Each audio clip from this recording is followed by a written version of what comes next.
The U.S. House of Representatives has passed a bill imposing sanctions on projects intended to support the Russian pipeline to Germany. It's a move that's expected to draw an angry response from Germany and Russia. The sanctions affect construction of the Nord Stream 2 pipeline, targeting the ships used to lay the massive pipes that the project depends on.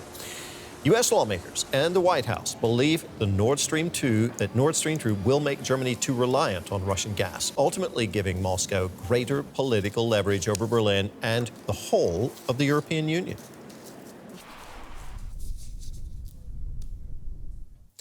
Our political correspondent, Simon Young, is covering this story for us, and he joins us now from our parliamentary studios in Berlin. Simon, could these sanctions delay or perhaps even stop the German-Russian pipeline project? Well, Terry, that seems pretty unlikely because this project is almost complete. More than 2,000 kilometres of the Nord Stream 2 pipeline have already been laid in the Baltic Sea. There's only about 300 kilometres left to do. And also Germany has consistently stood behind this project. It says that it's very important for Germany's and Europe's energy security and also for enabling Germany's transition fully to renewable sources of energy. So it seems unlikely it could be stopped, although obviously if these sanctions are really applied against executives of the construction companies, that could delay completion of the project, I suppose, quite considerably perhaps. Why, Simon, is the U.S. so opposed to Nord Stream 2?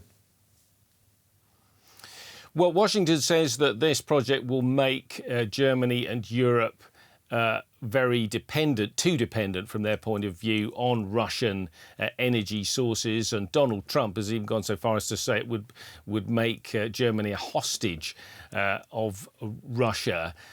People here in Europe, here in Germany, who support Nord Stream say that's really not true, that in fact the dependency really works the other way. Russia needs foreign currency that it would earn from this project, and that's why it's very keen to get it completed. And people also point out that Russia, even during the ups and downs of the Cold War, was always a reliable supplier of energy to Western Europe at that time. So people have also pointed out that perhaps the US has got a secondary motive, namely to increase the chances of being able to sell its liquefied natural gas, its LNG, to European markets, which it would very much like to do, although some industry experts here say that LNG from America is too expensive.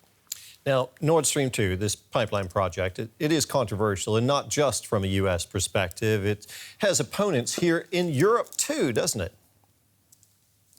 Well, indeed, it has split the European nations to a degree.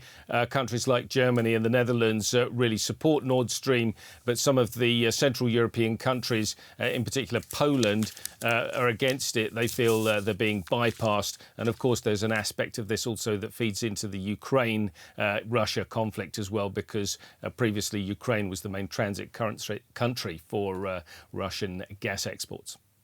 Simon, thank you very much. DW political correspondent Simon Young.